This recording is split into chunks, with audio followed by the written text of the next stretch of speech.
My girlfriend snapped, "Kevin, you're so controlling. I can wear whatever I want." Before our family celebration I said, "Absolutely."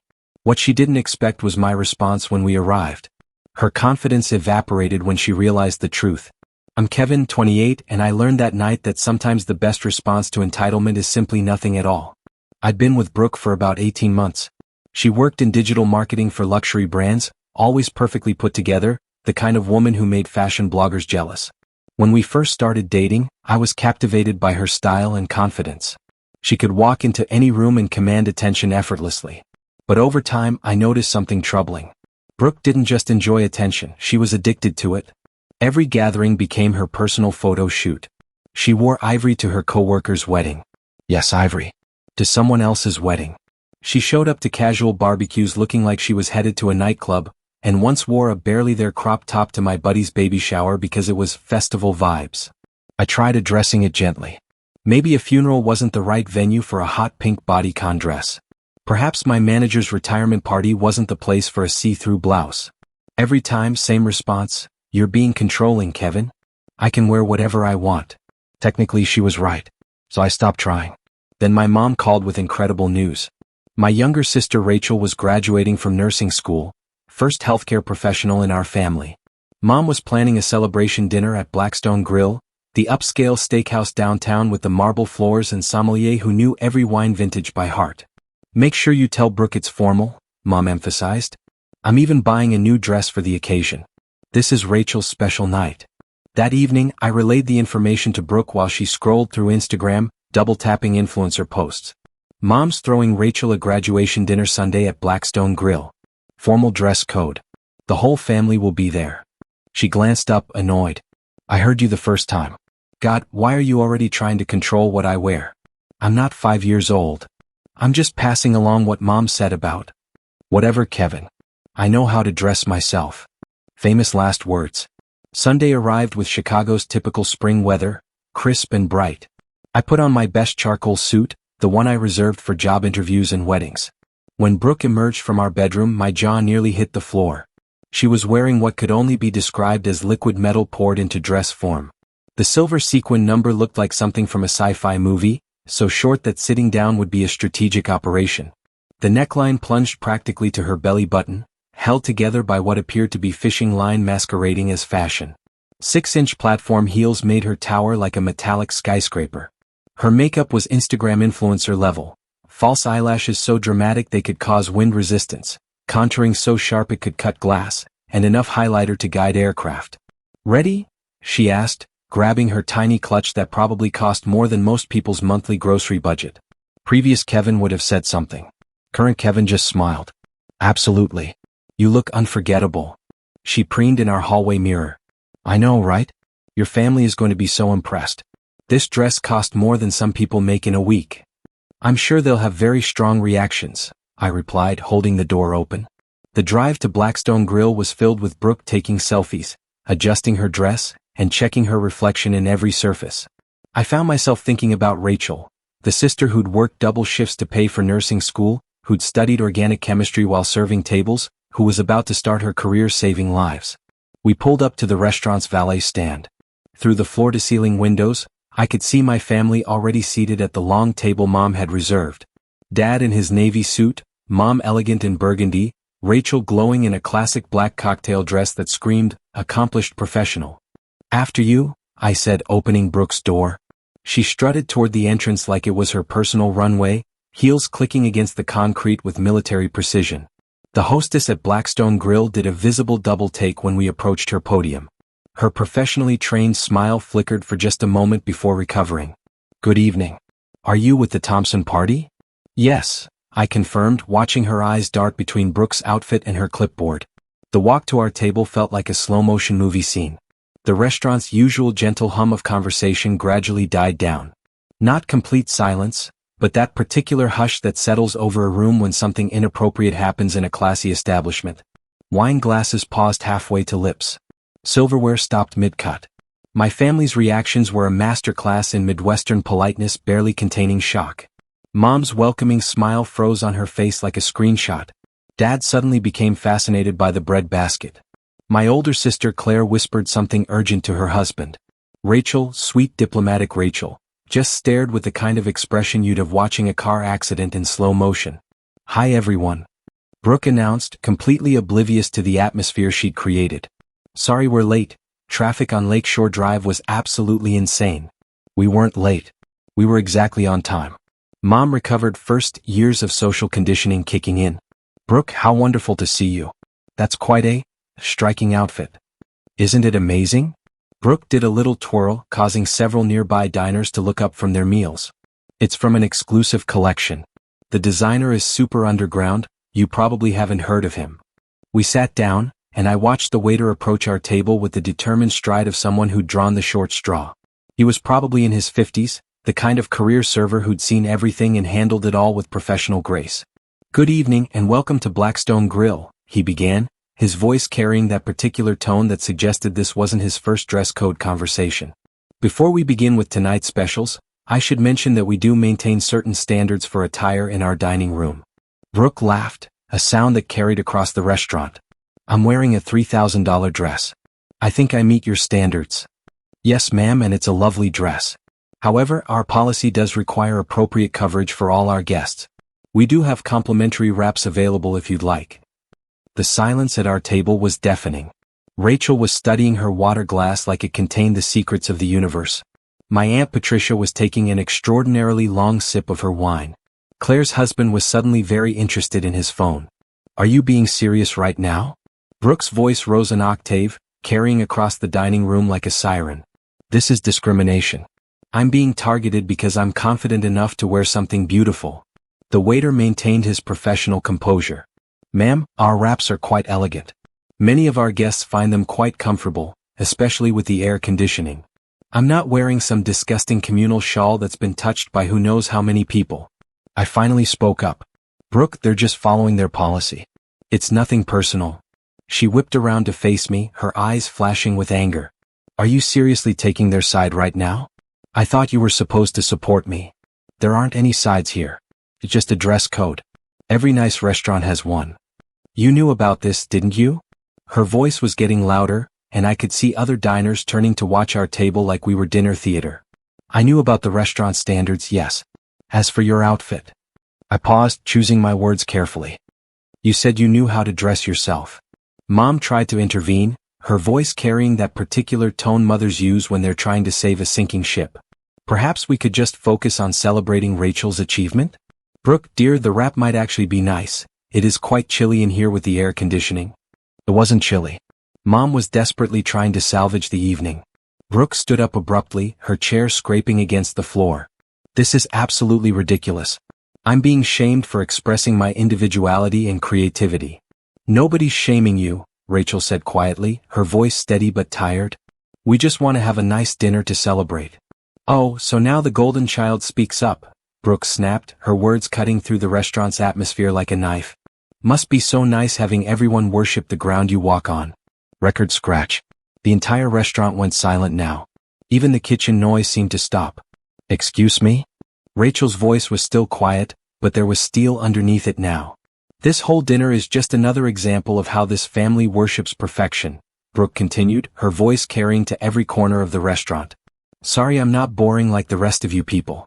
That was it. The line in the sand. I stood up, my chair sliding back with more force than I intended. "Okay, we're leaving. Right now." "We're not going anywhere," Brooke shot back, her hands on her hips. "I haven't even ordered yet and I'm starving." "Brooke, we are leaving this restaurant immediately." "You can't make me do anything, Kevin. I'm a grown woman." "You're absolutely right. I can't make you do anything." I reached for my wallet and pulled out my car keys. "But I'm leaving and I drove. You can either come with me or you can figure out your own way back to Lincoln Park." She looked around the table, clearly expecting someone to come to her defense. Instead, she got Mom intently studying the wine list, Dad checking his Apple Watch, Claire applying lip gloss like her life depended on it, and Rachel taking a very deliberate sip of water. My Uncle Frank was flagging down our waiter, apparently ready to order appetizers. "Fine." Brooke grabbed her clutch with dramatic flair. "This whole family is toxic anyway. No wonder Kevin has so many issues." She stormed toward the exit, her heels clicking against the marble floor like gunshots. Every person in the restaurant watched her leave, and I could hear the gentle murmur of conversation resuming as the door closed behind her. I turned to Rachel, my heart sinking. Rach, I'm so incredibly sorry. This is your night, your achievement. Let me take her home and I'll come back. Rachel smiled, and for the first time all evening she looked relaxed. Kevin, sit down. She made her choice, and honestly, I'm relieved she's gone. But this was supposed to be your celebration. And now it can be, Claire interjected, raising her wine glass. To Rachel, who just survived nursing school and apparently has the patience of a saint. Frank had successfully summoned our waiter. We'll take a bottle of your best Cabernet, he announced. The 2019 vintage if you have it. Excellent choice, sir, the waiter replied, and I swear I saw him smile with genuine relief. And we're ready to order whenever you are, Mom added, her voice lighter than it had been all evening. I sat back down, and for the first time in months I felt like I could breathe. The dinner turned out to be wonderful. We toasted Rachel's achievement, and Dad gave a speech about hard work and family pride that left everyone teary-eyed. Mom had arranged for a special cake from Rachel's favorite bakery, and when they brought it out with sparklers, the entire restaurant applauded. My phone buzzed constantly throughout the meal, but I ignored it. Whatever Brooke had to say could wait. When I finally got home around midnight, the apartment was empty. Brooke's key was sitting on the kitchen counter next to a note written on the back of a Starbucks receipt. At Taylor's place. Don't bother calling. You showed your true colors tonight. I didn't call. Monday morning brought a flood of text messages. I can't believe you abandoned me at that restaurant. Your family is classist and judgmental. That place was clearly discriminatory. You should have defended me instead of siding with them. Are you seriously not going to apologize? Kevin. Fine. Ignore me. Real mature. We need to talk. I'm coming over tonight. She showed up at 7 p.m. with her friend Taylor in tow for moral support. You completely humiliated me, she started before she was even fully through the door. I didn't humiliate anyone, Brooke. You humiliated yourself. And more importantly, you tried to make Rachel's graduation dinner about you. I didn't know it was such a big deal. I told you it was formal. My mom told you it was formal. The restaurant told you when we got there. You chose to ignore all of that. You set me up. I told you the dress code. You said you weren't a child and knew how to dress yourself. How exactly is that setting you up? Taylor jumped in, clearly prepared for this moment. You could have been more specific about what formal meant, Kevin. Actually, I was as specific as I needed to be. Formal dinner at an upscale restaurant is pretty clear to most adults. Brooke was crying now, but it was that angry crying that comes with frustration rather than genuine sadness. You're so controlling. You probably wanted this to happen. No, Brooke. I wanted to celebrate my sister becoming a nurse. You wanted attention. You got it, just not the kind you were hoping for. I took a deep breath. We're done. This relationship is over. You're going to regret this decision, Kevin? Probably not, but okay. She blinked, clearly not expecting such a calm response. That's it? Just okay? What do you want me to say? You made everything about yourself, insulted my family, called my sister the golden child at her own graduation dinner, and now you're in my apartment yelling at me with backup. Yeah, we're done. She grabbed the few things she'd gradually moved in over the past few months while Taylor glared at me from the doorway like I was the villain in this story. As they left, Taylor turned back. She deserves so much better than you, Kevin. You're probably right, I agreed. Good thing she's free to find it now. That was 3 weeks ago and I thought the story was over. I was wrong. After the breakup, I blocked Brooke on all social media and started rebuilding my life. I joined a softball league, reconnected with friends I'd neglected, and even went on a couple of casual dates. Life felt lighter. Then last Tuesday, my credit card company called about suspicious activity.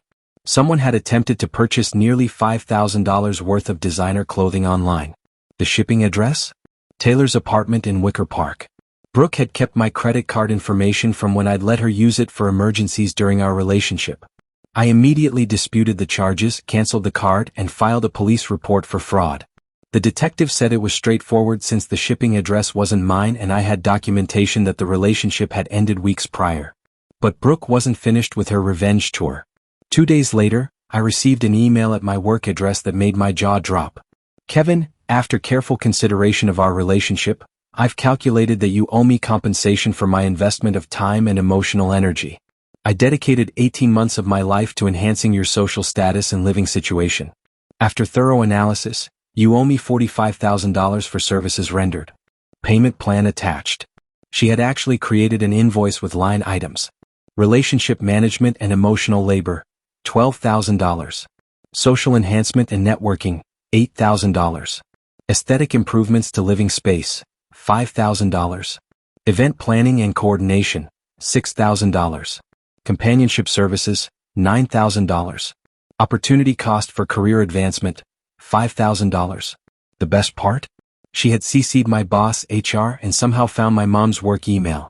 My boss called me into his office an hour later. "Thompson, what in the hell is this?" After I explained the situation, he just shook his head. "Your ex-girlfriend is either completely delusional or incredibly creative. Either way, you need a restraining order." HR was less amused. They had to document everything since she'd involved the company.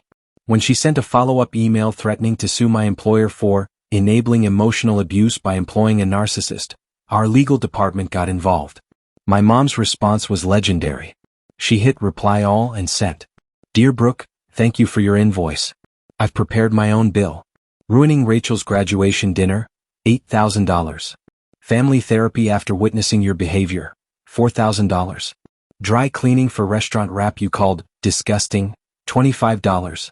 Teaching my son to recognize red flags, priceless, please remit payment immediately. Sincerely, Mrs. Thompson." But Brooke still wasn't done.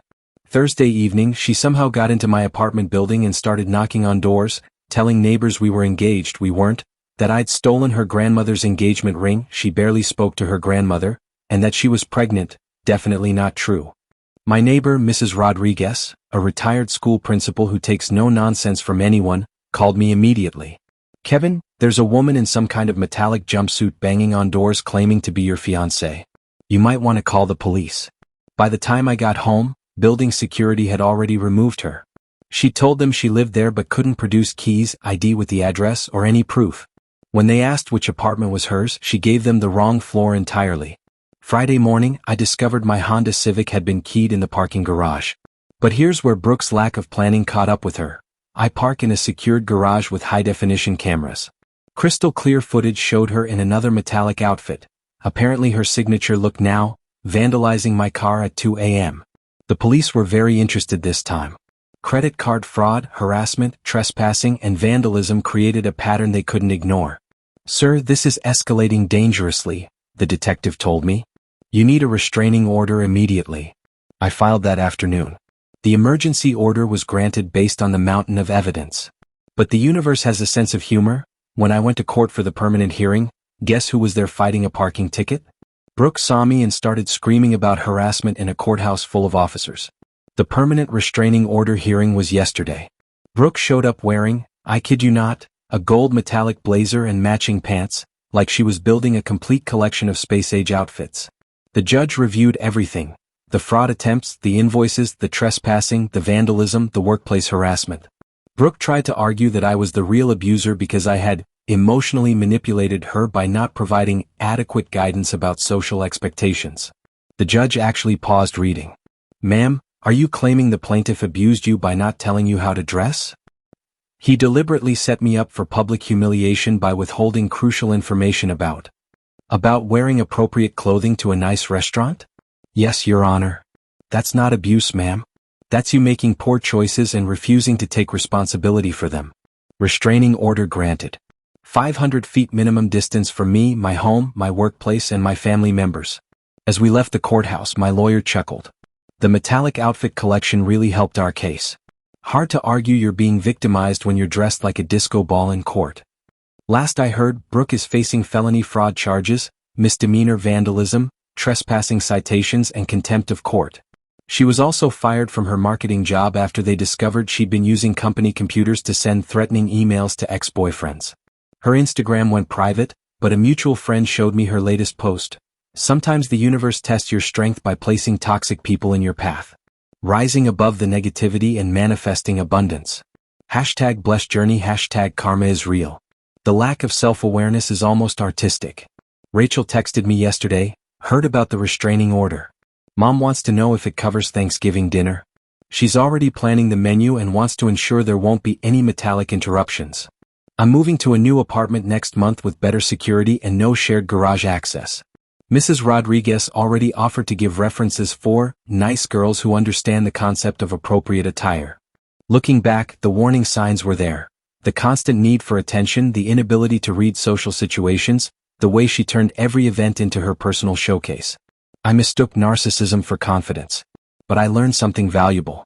When someone tells you you're being controlling for sharing basic social expectations, that's your cue to exit. And always change your credit card numbers after a breakup. Sometimes the best response to entitlement really is nothing at all. Just let people make their choices and live with the consequences. Brooke wanted complete freedom to wear whatever she wanted. She got exactly what she asked for, and everything that came with it.